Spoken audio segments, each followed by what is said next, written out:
What's up, boys? What's up? How you doing? Good.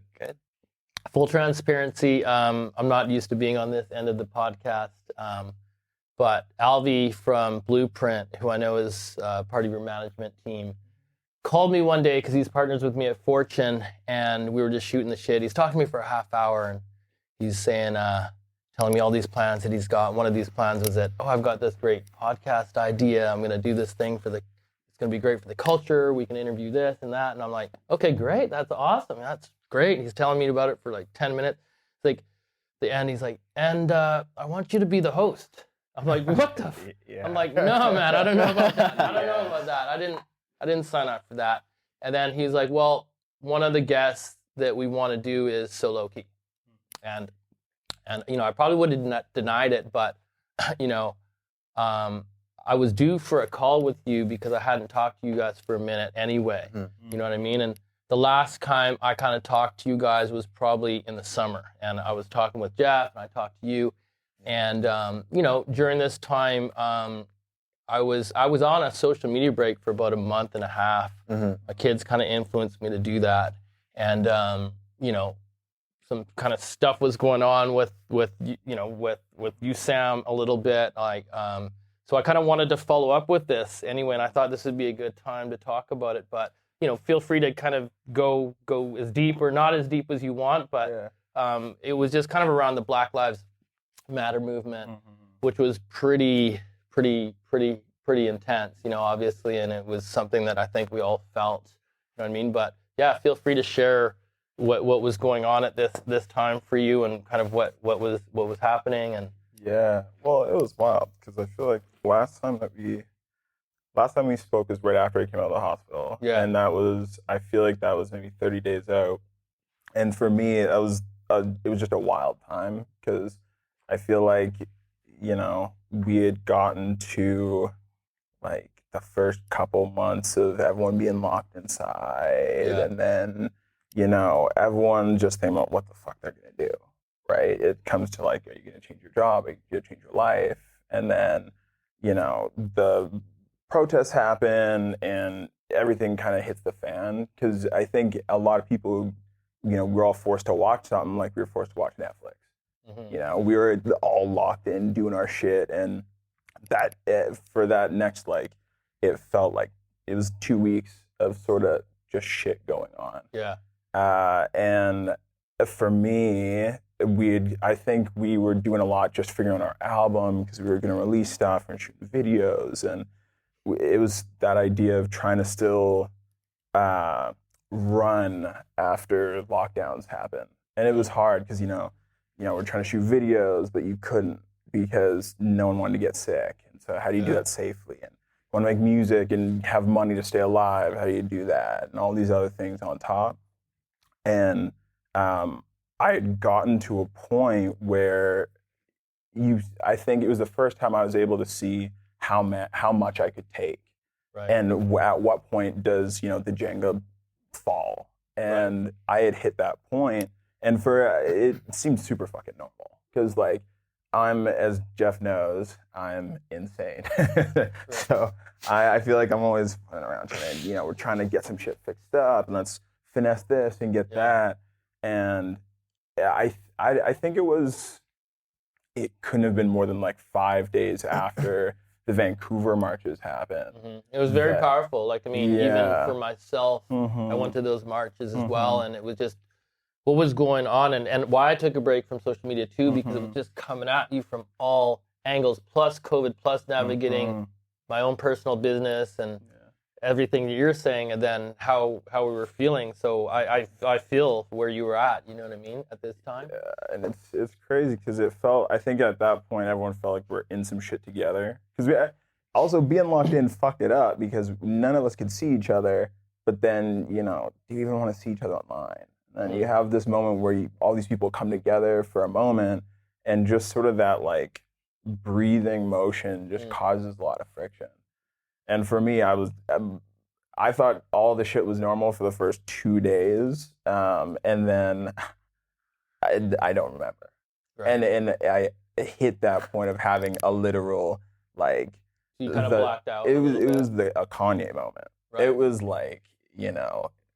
today everything's cool. Tomorrow it's 100 tweets. We're gonna do 100 tweets back to back. I'm calling everyone I know. I'm trying to just, I don't even know. Right. And then it's gone.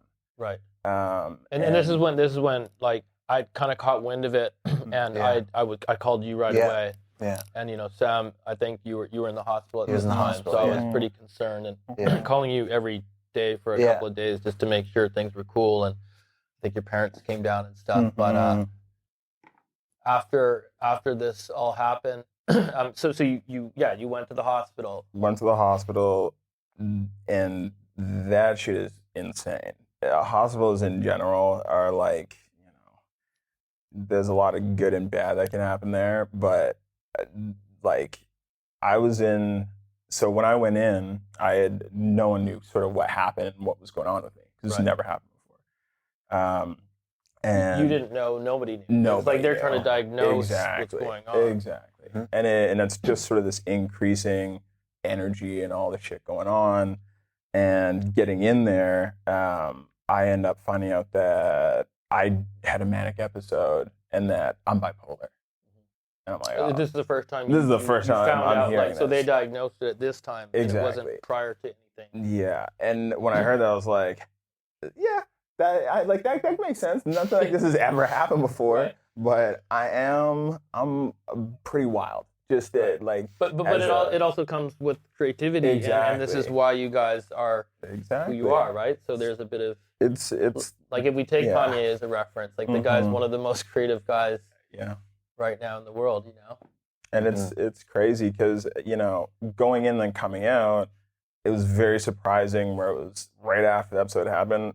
I was just like, hey guys, what's up? Like I felt normal. I didn't know I didn't have any reference point for what happened in these situations. Are you supposed to feel weird after? Are you like, am I gonna be able to be creative after this? What's my world look like?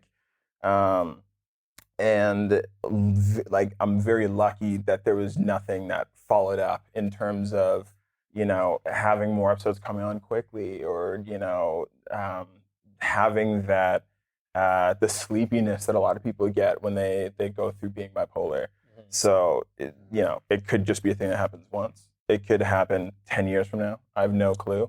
So prior to that, you had no episodes. So that's never. So that's good. Exactly. And then since that time, no episodes. No, and I've been vibing. Like it was. You guys have been hella crazy the last few months. Well, it's interesting because after stuff like that happens, you want to be so careful. Make sure you don't overstimulate. You want to make sure that you can still go and have your life. And I think we ended up taking some time off social media after that as well. Right. Like we weren't posting anything, weren't doing anything. Needed a nice break. Yeah. And Jeff, like for you going through this, right? Because we were talking. I mean, this is your partner. I don't know how long you guys have known each other. Oh man, we've known each other 7 years now. 7, 8 years, but I mean, obviously, I could tell how concerned we both were, but at this time, because you don't know what's going on, and you were there. You were there through. Yeah, basically, he's my big brother, so it's like watching your big brother just go through something like that was very tough. And I always think, if I felt it just as, I don't know, we just felt it in different ways. But it's interesting when people go through something in your life that you go through your own thing with it. They're going through that thing, but you're also going through your own personal whatever with it. And that was just like just a huge moment in my life as well. And it was a very tough time for him too. But yeah, it was just like a really, I think we both grew a lot from that moment. Mm-hmm. But it was tough, right? I was on the phone with you. And what would you say some of the ways that you guys grew, like coming out the other side of this? How are you feeling now, and what kind of things did you learn from this experience? I feel like before that, I think it just like woke me up in a sense of like, you're feeling, you're just going through life and you're kind of numb and whatever. But that was like the moment where something like snapped and just like, emotions and just all this different stuff. Because I've been through like lots of depression and stuff. So that time was like a like, I don't know, just like a wake-up call, Wow. I think, in a sense. So we both went through something, I think, very spiritually, like a weird huge moment. blessing kind of thing in a It way. was. Like Well, I think it was a necessary thing. Yeah, and we've had conversations about it after, just how strange it is that something like that happens, then everything opens up. It's like, okay, now, you're dealing with real life, like the blessing of, we're both also living now. Right. I think for artists, and also we are super fucking, like, we're blessed at this point where we're not, on the streets, fucked up, not able to make anything off any of our music, and it's all the wayside, which is super easy. So I think it was the first time we were both able to slow down and get perspective and live and treat ourselves a little better. And then I think creativity also came from that, which I wouldn't have expected. We didn't know how it was going to go. You're in the middle of this, and it's been many months later, and you can talk about this now. Yeah. But when you're in the heart of it, it's not like these things are coming at you. You're just still in your head thinking about this, right? Yeah. Yeah. And it's like, did it take a couple of months to find the rhythm and to get into it, or was it? I don't even know, because I remember this clearly, because this is also how I know that, like, I'm too much, is I came out of the hospital, and by the weekend, I think I got out on a Thursday, and I asked Jeff if he wanted to go to the studio on Saturday. And I mean, right. I think it's just one of those things of, like, at one point it just becomes part of your routine. You're sort of doing it. But I think it was more so once we figured out just our, like, how do you get regular life now, or what's regular life for you now figured out, then everything sort of connected in. And it felt quick. It felt super quick. Because some of the best music we made, I think, was like not even a month after that. In there. So what are some of the things you guys do for mental health to keep yourself kind of grounded, and are there any sort of things that you can share that you guys do routinely to keep up with that? I mean, in the personal, I would definitely say it's like fucking exercise. Yeah. Because, like, especially when, all the doctors that I talked to during the episode sort of coming out had all just sort of been like, for men, we're so much more likely to, like, have any sort of, whether it's mental issues or like just anything in your body, if you're not exercising consistently. Because all the fucking testosterone that's building up in you is, it wants to go somewhere but doesn't know where to go. So definitely you're not that's out there fucking doing live shows right now. Exactly. You're like, yeah, exactly. So there's none of that, and fucking. So were you exercising before, or this is more routinely now? It's a morning thing. I've been super shit on it the past, like, month and a half as it, like, sort of got grayer. But I found before is, like, exercising first thing in the morning is the vibe. At home, do you have a home gym? Do you hit a gym? Or? I just run around the neighborhood. I'm broke boy, super broke boy. Like, we're running it, and then some exercise at home. But that's a big one. Jeff? I think it's communication is a huge one. Mm-hmm. Yeah. Like, I think it's like, talking to your family, talking to different people. Because I think it's just important to just stay connected. Obviously, quarantine, more separated and stuff. But I think that's a huge one, especially as men, because we don't talk about anything. It's just like with your father. Easy to hide your feelings. Oh yeah, especially with, like, other men too, right? So I think that's a huge one for mental health. Yeah. Like, talking to your father, and talking about actual, like, things like emotions and stuff like that is definitely key. Your family seemed like they both helped you get through a lot. Oh yeah, your family from Edmonton. Mm-hmm. Yeah. I think your parents came down, right? Times. Yeah. Mm-hmm. Wild. So exercise is one. Any other sort of things that you guys do for daily routines? I don't know. I feel like like you said, communication. Like, we come in now, and I think before we were running in studio, and we just kind of go, make shit, get out. But now it's like we'll come in, we'll talk about our shit going on, and it helps everyone get in a good space before anything else starts. Because if not, like, I don't know, working all the time will fuck you up. Doesn't matter what you do. If it's music, you're at a day job, doing whatever. So, So this is actually somewhere that this place right here, this studio. So you're here, how often would you be here? 5 days a week, usually. 5 days a week, Yeah. and how many hours at a time? We're usually like in here like 10 to 4. Oh, but wow. then it just changes. Like sometimes it's nights or whatever too. So Yeah. Yeah. I love the new video, man. That shit was ridiculous. Like, holy, that was crazy. Yeah. That is dope, man. If people out there, check that video out. Mm-hmm. So I showed Nevin. So Nevin, my son, is making films, and I was like so psyched on this video. I was like, you got to check this out, and he was so impressed. And he Nice. told me, like, one of the guys that made the video, well, obviously Chrome Destroyer, and we'll talk about Chrome Destroyer in a second, but it's this guy, he's into mountain biking as well, because he recognized him from some YouTube videos. Oh yeah. But he's super sorry. talented, right? So Yeah. tell me about the video and the process, and it's really Yeah. next level. It was like Really during impressive. quarantine, we came up with the whole concept with Matt Dennison, who's a guy, and he's like a YouTuber, and he like does like a bunch of like dirt bike videos and stuff like that. That's his main thing. Yeah. But like he does stuff for Manila Gray. He's done other videos and stuff in the past. He's known him for a long time. So, but yeah, we hooked up, and then during quarantine, and then we came up with this concept, like how do we film during quarantine, and we kind of went up to this, like, okay, what if we film in Vancouver because it's gonna be empty, right? Yeah. So that was the whole concept. And what time did you film at? Because you guys are on the streets. Oh, yeah. I was like, is this like 4 in the morning or something? Oh yeah. Sometimes, yeah. Was it? Sometimes like 4 or 5. But we didn't really need to, because this It was was like so early on on when lockdown that people actually there was went no one outside. on the Like street. the concept of the whole thing started. You leave your house, no one's outside.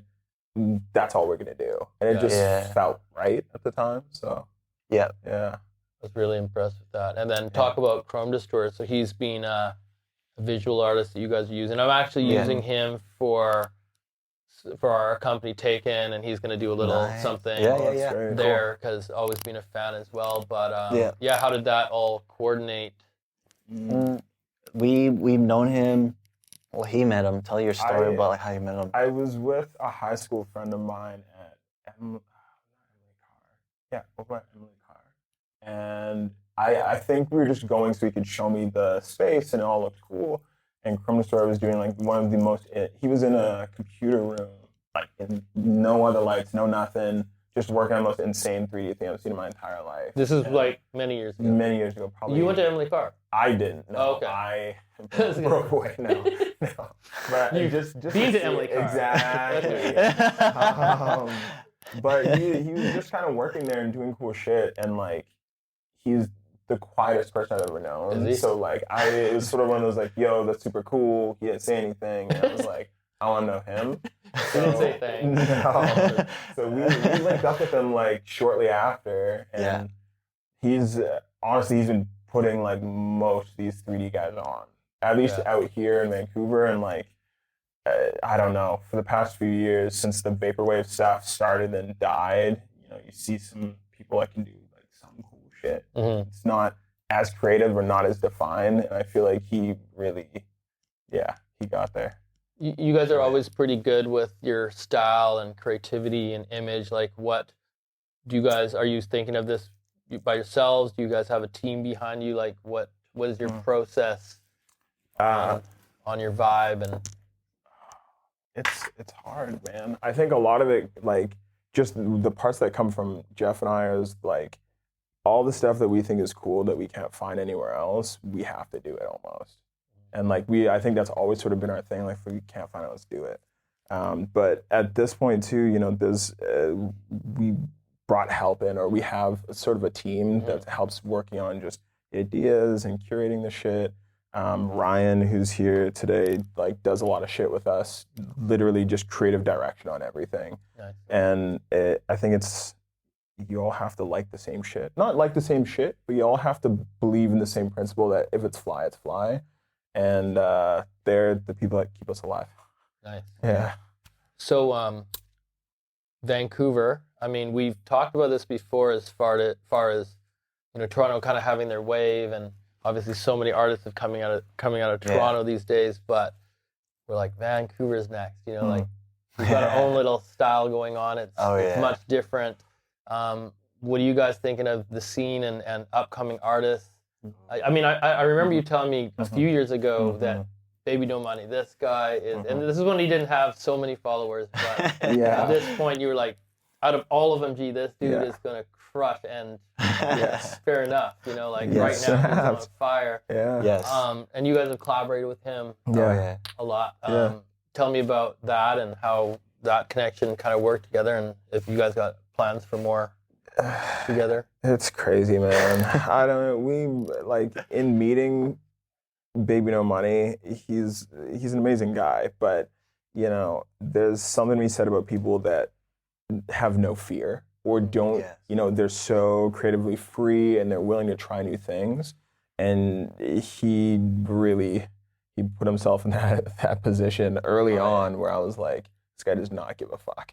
Not to At mention all. that he went to school and got his degree Yes. to be a chiropractor. You know what I mean? While he was, As that was happening, I remember, and we were all talking to him, being like, He was "Man, blowing up in China during that time. yeah, we're like, I'm just glad that you're, you know, doing your schooling because it makes sense." But I'm like, bro, you can go to China right now and make so much money. And he's like, no, man, I gotta finish. I gotta finish the school, and he's it's got work good. ethic. I mean, that was wild too because he blew up in China first. Yes. And then kind of it happened here. Yeah. But tell me about your project together and. It was, I don't know, man. I feel like it was random. It was Because very we had happened always, so fast. yeah. Within like a month or something. Yeah. It all happened. It was, We yeah, just it was passed really stuff fast. back and forth. I don't even remember. I think it was just like he just sent over some stuff, and then we didn't even plan an EP Just or very anything. organic. Yeah, we were just like, okay, let's pass around some stuff.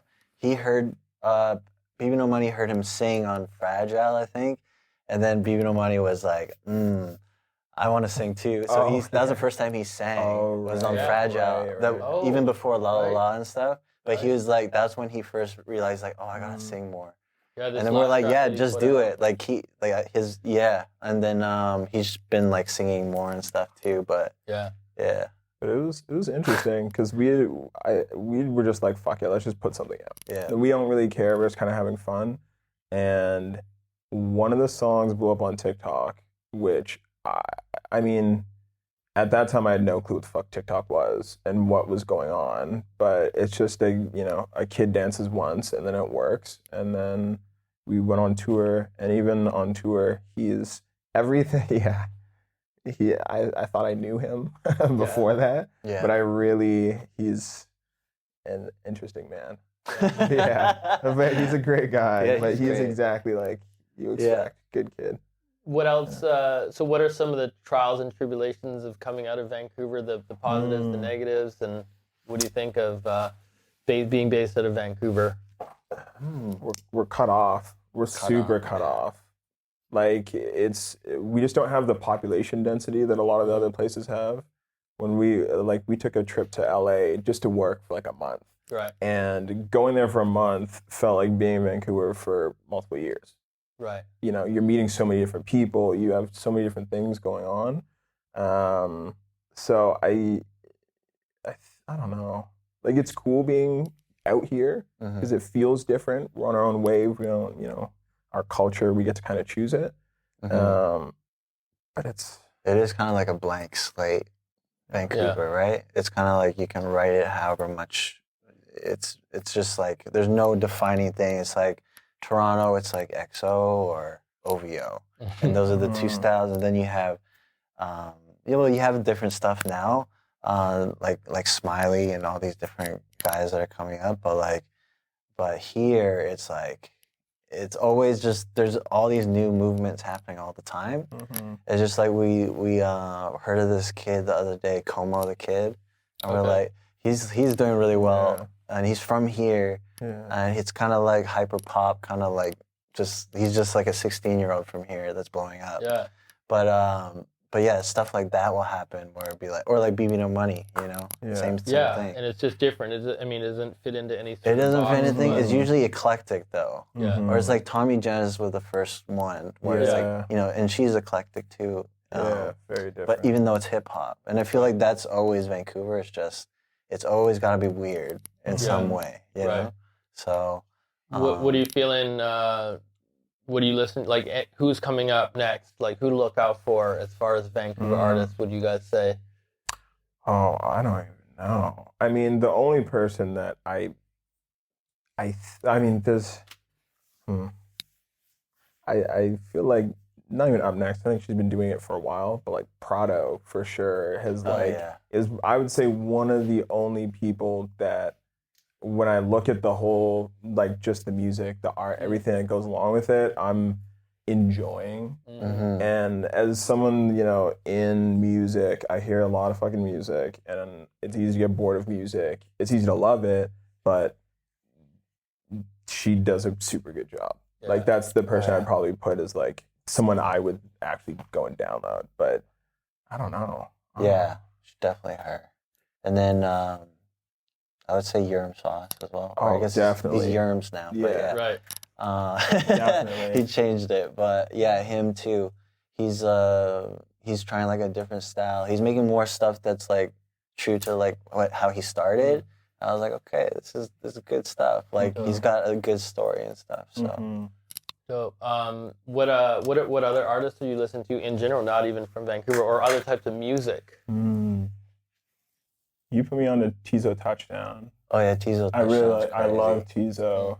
Just feels different. Yeah. Very emo. All the stuff that feels super emo or like super. I've been super into that. Yeah. I'm listening to Food House, which is like it's hyper pop shit once again. Oh yeah, weird Very hyper. cool. I think that's the only thing really interesting now is like hyper pop type stuff. Like a lot of the stuff I don't like, but then sometimes it's like this is just so funny or just so ridiculous over the top, and it's just like kids like not giving a fuck, and that's what I love. Yeah. Just like, cause it's I understand that for sure. Like just that whole energy of like chaos and like fuck you to everybody kind of energy. Yeah, like punk kind of feels. So it's there's a lot of that now, I feel like. So it's pretty cool, yeah. Yeah. And what do you guys got brewing next? You've done some nice releases in the last couple months. The video came out. What's up next for So Loki? What kind of projects you got? When's the next album coming out or EP? Well, we got on this? an album coming out real soon. Can we say the date or? No. But 21. Yeah, 21. Yeah. It'll be out super soon. It's called Space God. Okay. And we threw a few projects away and we were trying to figure out what the fuck we were doing. Just because music's always changing and how do you like keep yourself excited? And this was like, I think we tapped into this sound and it felt right. So definitely. How complete is it?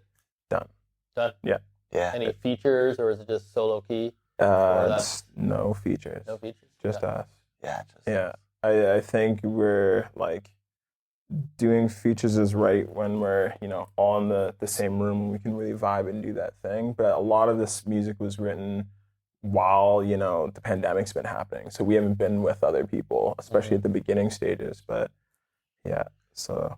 Your live show's always been amazing. I mean, I've had you perform for us many times. It's always something I look forward to. I mean, is this something that you're missing right now? Yes. Yeah. Yes, for sure. Yes and no. I think no, just in terms of it's very peaceful right now. Yeah. It's a different type of life versus let's go to the club. It's like you're in creation mode right now, which is perfect. I love it. But then yes, because the chaos is so exciting.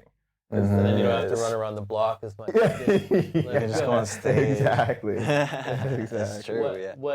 When COVID kind of wraps up, which it looks like we're seeing that coming up, hopefully, seems like every month from now till end of summer, seems like it's getting better and better. What are you guys most looking forward to when everything kind of wraps up and we can get back to the way it was, sort of? Like, I haven't even thought about it, to be honest. Yeah. I don't even know if I could say I'm looking forward to anything in particular. I don't know. Just seeing friends, just the regular stuff. Yeah. I mean, I don't know if my life has changed like too much. like during You guys are quarantine. always in the To studio. be honest, so like Now I don't you've got even an know. excuse. Yeah. Nah, I don't even know. It's not gonna change that much. Like playing shows and stuff, obviously. Yeah. But yeah, I don't know. I haven't thought about it, to be honest. Yeah. Just completing this. Yeah, I haven't thought about it. Well, I'd like to thank you guys for the chat, man. It was really good to Yes, catch yeah, up. for And sure. big fan of you guys and appreciate everything you guys do. So Thank you.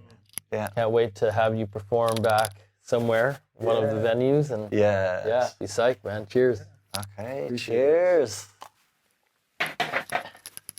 How's that? Nice